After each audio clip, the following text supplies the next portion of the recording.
लगभग 15 से 20 लोगों का एक ग्रुप होता है और एक लड़के को, जिसकी उम्र यही कोई 18 साल के करीब रही होगी, उसको मारते हुए पीटते हुए वो लोग थाने लेकर के आते हैं और ये कहते हैं कि ये जो लड़का है ये बहुत खराब लड़का है और इसने लोगों के पर्स मारे हैं, ये चोरी करता है। लेकिन जैसे ही वो थाने में लाया जाता है तो थाने के जो पुलिस वाले होते हैं उस लड़के को बचा लेते हैं और कहते हैं कि तुम लोग मार क्यों रहे हो, मारो मत, जो आगे की कार्रवाई है हम देख लेंगे। अब ये सभी लोग ऐसा बोलते हैं, तब तक भीड़ जो है, भीड़ को वहां से हटा दिया जाता है और लड़के से पूछताछ होती है और पूछताछ होने के बाद उससे पूछा जाता है कि ये बताओ कि तुम चोरी क्यों करते हो। लड़का जो था वो बहुत ही मासूम टाइप का था, वो कहता है कि मैं चोरी नहीं किया, बल्कि एक लोग का पर्स नीचे गिरा हुआ था, मैं उसी पर्स को उठा करके उन्हीं को दे दिया, यही मेरी गलती है कि मैंने उस पर्स को अपने पास नहीं रखा बल्कि जिसका पर्स था मैंने उसी को दे दिया। इसी वजह से वो लोग मुझे समझे कि मैं ही चोर हूं और वो लोग मुझे मारने लगे, पीटने लगे। इतनी ये सारी बातें अंदर बैठी एक महिला जो कि सब इंस्पेक्टर होती है, वो इस बात को सुन रही होती है। सब इंस्पेक्टर जिसका नाम प्रिया होता है, प्रिया सिंह, प्रिया सुन रही होती है और वो अंदर से बाहर आती है और कहती है कि माजरा क्या है, बात क्या है। अब इस पर जो सभी लोग होते हैं, थाने के जो कांस्टेबल होते हैं, वो बताते हैं कि ऐसी ऐसी बात है। वो कहते हैं कि ठीक है, कोई बात नहीं, इस लड़के को मैं समझा दूंगी। उसको केबिन में लेकर के जाती है और उससे सारी बातें पूछती है कि वो रहने वाला कहाँ का है, क्या करता है, उसके पास आधार कार्ड है कि नहीं है। जो लड़का होता है वो बताता है कि वो बेहद गरीब लड़का है, उसका इस दुनिया में कोई नहीं है, ना ही उसकी माँ है ना ही उसके पिता है, वो बिल्कुल अनाथ लड़का है। आधार कार्ड था, आधार कार्ड पे जो एड्रेस था, एड्रेस से वेरीफाई किया जाता है, उसके माता पिता का जो उसने नाम बताया था वो सब कुछ एग्जैक्ट होता है। जो महिला अधिकारी होती है वो सोचती है कि ये लड़का जो है वो सही बोल रहा है और महिला जो है उस लड़के को लेकर के अपने घर चली जाती है और फिर दारू के नशे में उस लड़के के साथ वो कर देती है जो कि नहीं करना चाहिए था। और उसके बाद जो होता है, सुनने के बाद सभी लोग हैरान रह जाते हैं, परेशान रह जाते हैं।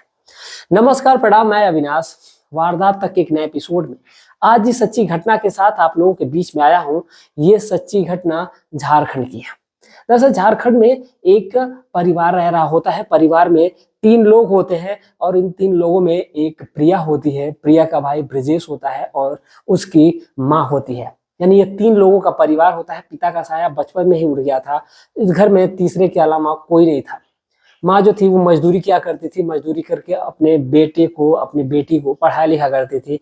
बेटी जो थी वो पढ़ने में काफी होनहार थी, काफी होशियार थी। इस वजह से जो माँ थी वो उस पर बहुत ज्यादा जोर देती थी। लेकिन जो लड़का था वो पढ़ने में लिखने में उतना तेज तर्राक नहीं था, इसलिए उसने भी डिसाइड किया कि वो अपनी बहन को पढ़ाएगा, लिखाएगा और लिखा करके उसको बड़ा अधिकारी बनाएगा।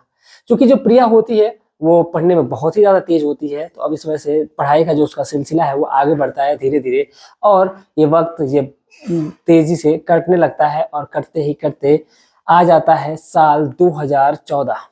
साल 2014 में एक वैकेंसी आती है सब इंस्पेक्टर की और उसी सब इंस्पेक्टर की पोस्ट में ये जो लड़की है इसका सिलेक्शन हो जाता है।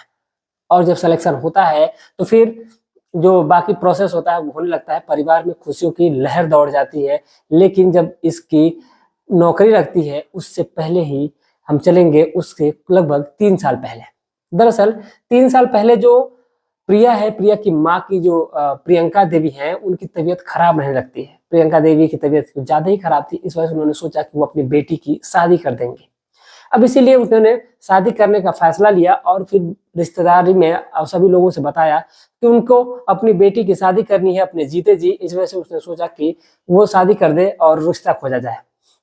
रिश्ता खोजा जाता है और बगल के ही गांव का एक लड़का मिलता है, जिस लड़के का नाम उमा सिंह होता है। उमा सिंह के साथ उसने अपनी बेटी यानी कि प्रिया सिंह का रिश्ता तय कर दिया। दोनों की एक साथ शादी फिक्स हो जाती है और एक डेट मुकर्रर किया जाता है और उसी डेट पे उनकी शादी तय हो जाती है और बारात आती है और लड़की की विदाई भी हो जाती है।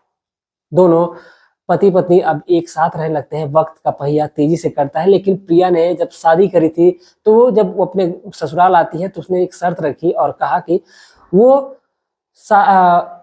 आगे पढ़ना चाहती है, क्या वो उसको पढ़ाएगा। तो उमा बोलता है कि हाँ मैं बिल्कुल पढ़ाऊंगा तुम्हें टेंशन लेने की कोई बात नहीं है। और फिर उसने अपनी पत्नी को बहुत ही ज्यादा मेहनत से, शिद्दत से काम करके जो भी पैसे हुआ करते थे सभी को इकट्ठा करके अपनी पत्नी को वो पढ़ाता है। और पढ़ाने के बाद से उसकी जो पत्नी है वो 3 साल बाद जो वैकेंसी मैंने आपको बताई कि 2014 में आती है और उसी में बतौर दरोगा के पोस्ट पे वो तैनात हो जाती है।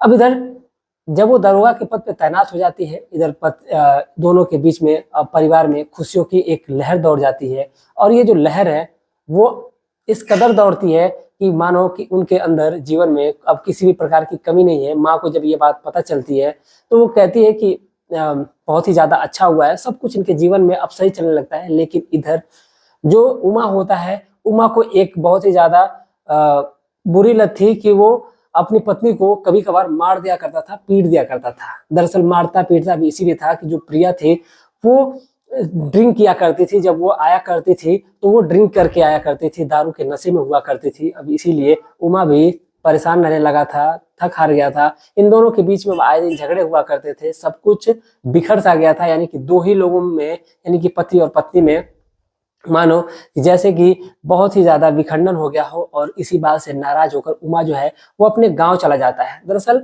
उमा और प्रिया दोनों जहाँ पे जॉब कर रही होती है, प्रिया वहीं पर रह रहे होते हैं और वहाँ पर पत्नी जो थी उसको ताने दिया करती थी कि तुम करते क्या हो? लेकिन जो उमा था वो प्राइवेट जॉब किया करता था, लेकिन जो 15,000 20,000 की जॉब थी उसमें आखिर होना ही क्या था? अब इसीलिए उमा के ताने भी वो सुनता था, लेकिन सह लिया करता था कि चलो पत्नी है, कमा रही है, दे रही है, तो इसमें बुराई क्या है? मैं काम नहीं कर पाता हूँ, मैं वो सरकारी नौकरी नहीं कर पाया हूँ, तो ठीक ही है, जितना सुना देती है सुन लेता हूँ। लेकिन अब मामला कुछ हद से ज़्यादा हो गया था। प्रतिदिन जो प्रिया है उसको गाली दिया करती थी, मारा करती थी, पीटा करती थी अपने पति को। इस वजह से तंग आ करके उमा जो है वो घर छोड़ करके और अपने गाँव चला जाता है और वहीं पर जा करके खेती-बाड़ी का काम करने लगता है। इधर जो प्रिया होती है अब बिल्कुल अकेली हो गई रहती है और वो अब उसको समझ नहीं आता है कि आखिर वो करे भी तो क्या करे। अब इसीलिए उसने अपनी ड्यूटी करती थी, ड्यूटी करके जब आया करती थी तो दारू के नशे में रहा करती थी। और इसी दौरान उसकी मुलाकात उस लड़के से होती है जिस लड़के का नाम विजय होता है। विजय जो कि लोग उसको चोरी के आरोप में मारते हुए पीटते हुए थाने लेकर के आए रहते हैं और वहां से प्रिया उसको बचा करके लेकर के अपने घर आती है। घर आने के बाद रास्ते में ही वो दारू पीती है और दारू के नशे में धुत हो जाती है और वो ला करके विजय को अपने घर पे लाती है। उसे कहती है कि देखो तुम्हारा कोई नहीं है तो तुम, उससे अच्छा है कि तुम हमारे यहाँ ही रहो और हमारे यहाँ जो भी काम काज है वो कर दिया करना। यानी कि जैसे जो फूल है, पेड़ है, पौधे, उनको देख रेख करना, खाना बनाना, ये सारी जिम्मेदारी तुम्हारी है। लेकिन तुमको अच्छे से और ईमानदारी से काम करोगे तो मैं तुम्हें कहीं ना कहीं पोस्टिंग करा दूंगी, तुमको पढ़ना होगा, तुम पढ़ भी सकते हो। इस पर जो विजय होता है वो काफी खुश हो जाता है और वो बात को अब आगे बढ़ा लेता है। वो आराम से अपना जो काम रहा करता था वो किया करता था। लेकिन एक दिन यानी कि 18 नवंबर की बात है, 18 नवंबर की रात को जो प्रिया होती है वो आती है और पूरी तरीके से दारू के नशे में धुत होती है। और वो, उसको कुछ समझ नहीं आता है कि उसका पति भी तो बाहर ही था ही नहीं उसके साथ। अभी वो आती है कमरे में और आकर के अपने बदन से पूरे कपड़े को हटाने लगती है, खोलने लगती है और विजय को बुलाती है। विजय जाता है और विजय से कहती है कि तुम अपने शरीर के सारे कपड़े हटा दो। तो विजय भी ना चाहते हुए भी, डरते हुए, उस लड़के ने अपने बदन से पूरे कपड़े को हटा दिया और हटाने के बाद से जो महिला है उसको अपने पास खींचती है और उसके साथ शारीरिक संबंध स्थापित कर लेती है और वो दोनों एक दूसरे के आगोश में खो जाते हैं।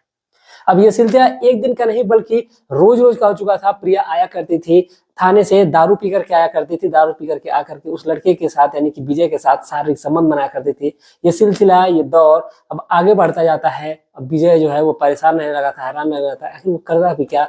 लेकिन कुछ समय बाद उसकी आदत में आ गया था। लेकिन हद तो तब हो जाती है, जो प्रिया है उस विजय को भी मारती थी, पीटती थी, गाली देती थी। अब विजय जो था इस चीज से उब चुका था और इसीलिए विजय एक दिन डिसाइड करता है कि अब वो इस पुलिस वाली मैडम के साथ नहीं रहेगा। पुलिस वाली जो मैडम थी, यानी कि वो हमेशा दारू के नशे में रहा करती थी। जब भी सुबह में, अब तो उसकी आदत इतनी खराब हो चुकी थी कि चाहे सुबह हो चाहे शाम हो, वो दारू के नशे में ही धुत रहा करती थी। ड्यूटी भी जाती थी तो दारू के नशे में जाया करती थी। और एक दिन होता भी कुछ ऐसा है कि जो विजय है वो रात के वक्त सोचता है कि वो चला जाएगा, लेकिन उस दिन जो प्रिया होती है दारू कम पी रहती है और वो कम पीने के बाद आई रहती है और शारीरिक संबंध बनाने के बाद जो विजय होता है ये सोचता है कि ये सो गई है और सोचने के बाद ये अपना सामान इकट्ठा रखा रहता है। लेकिन प्रिया घूमते हुए जाती है और देखती है कि इसने अपना सारा सामान इकट्ठा कर लिया है और लग रहा है कि वो भागने की फिराक में है। इस वजह से जो प्रिया होती है उसको कहीं ना कहीं संदेह था, वो सोने का नाटक करती है और फिर जब वो विजय निकलता है शारीरिक संबंध बना करके, फिर वो जाता है सोने का नाटक करता है। लेकिन कुछ समय बाद वो फिर वहां से उठ करके भागने की कोशिश करने लगता है। लेकिन प्रिया अपने सरकारी पिस्टल से उस लड़के को दौड़ा करके, यानी कि घर से लगभग 2 किलोमीटर दूरी पे विजय चला गया रहता है, वहीं पर दौड़ा करके उसका एनकाउंटर कर देती है, उसके सिर में गोली मार देती है।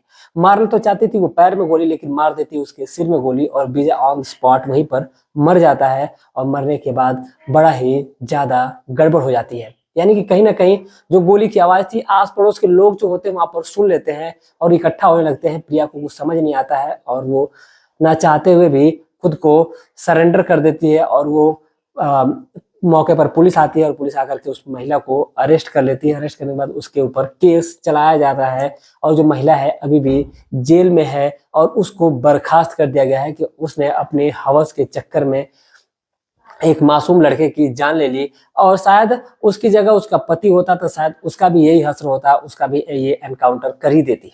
और उसने ऐसा किया भी था कि उसने अपने पति को बहुत ही भला बुरा कहा था, बहुत बुरा मारी भी थी, पीटी थी। इस वजह से जो उसका पति है उमा, वो वहां से दुनिया को, उस मोहल्ले को, उस गांव को, उस शहर को छोड़ करके अपने घर चला गया था।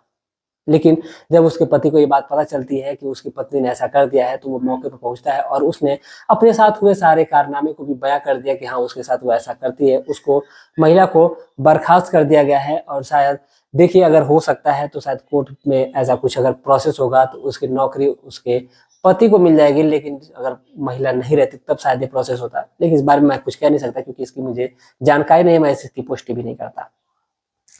ये थी आज की पूरी कहानी, यानी कि एक औरत ने अपने हवस के चक्कर में एक जान ले ली और वो भी एक मासूम लड़के की। अपने पति को भी वो सताती रही और ऐसा आए दिन बहुत सारे केसेस ऐसे आते हैं। यहाँ पर तो जान चली गई, कहीं कहीं पे तो पतियों को छोड़ देती हैं, तमाम ऐसी कारनामे सुनने के लिए मिलते हैं। तो ये थी आज की पूरी कहानी। इस पूरे घटनाक्रम को सुनाने का उद्देश्य किसी की भावनाओं को ठेस पहुंचाने बल्कि आपको जागरूक करना, आपको सचेत करना। आप जहां भी रहे स्वस्थ रहे, सुरक्षित रहे, अपना ख्याल रखें, अपने परिवार का ख्याल रखें। मिलते हैं एक और सच्ची घटना के साथ, तब तक के लिए इजाजत दीजिए। जय हिंद, जय भारत।